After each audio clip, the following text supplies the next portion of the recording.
Hi, I'm Lisa Plaggemier. I'm the Executive Director of the National Cybersecurity Alliance, and we're here today with Maren. Maren, would you introduce yourself, please? Sure. Hi, I'm Maren. I'm 17 years old, and yeah, I'm a high school student.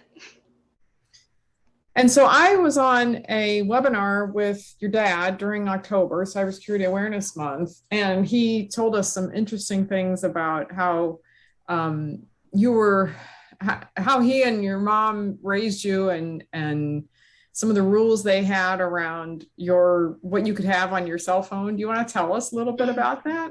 How your Sure. interest in security and privacy came to be? Yeah. So basically, as soon as I got my first phone, my dad was really um, adamant about security, and he said, well, your first phone will only be used for emergencies. And then once you get to a certain age, you can get social media and stuff. So fast forward a couple of years and I got my first social media accounts.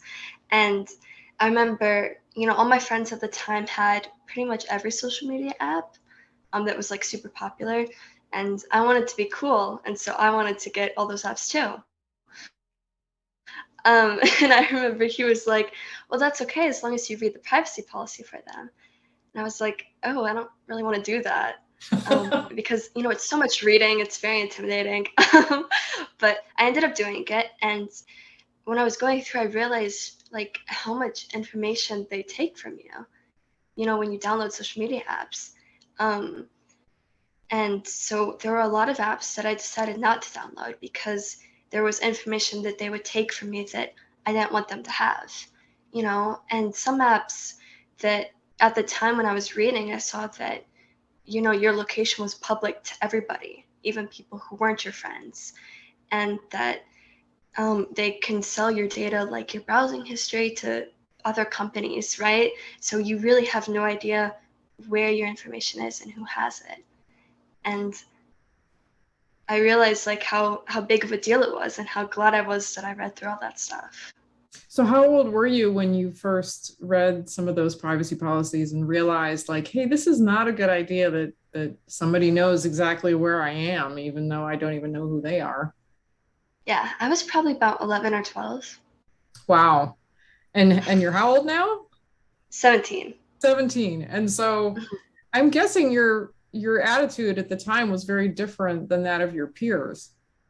And Yeah, definitely. yeah, and so what did your friends think about your sort of healthy suspicion and healthy skepticism back then? And what do your friends think about it now? Hmm. Well, back then, they honestly thought it was kind of lame. They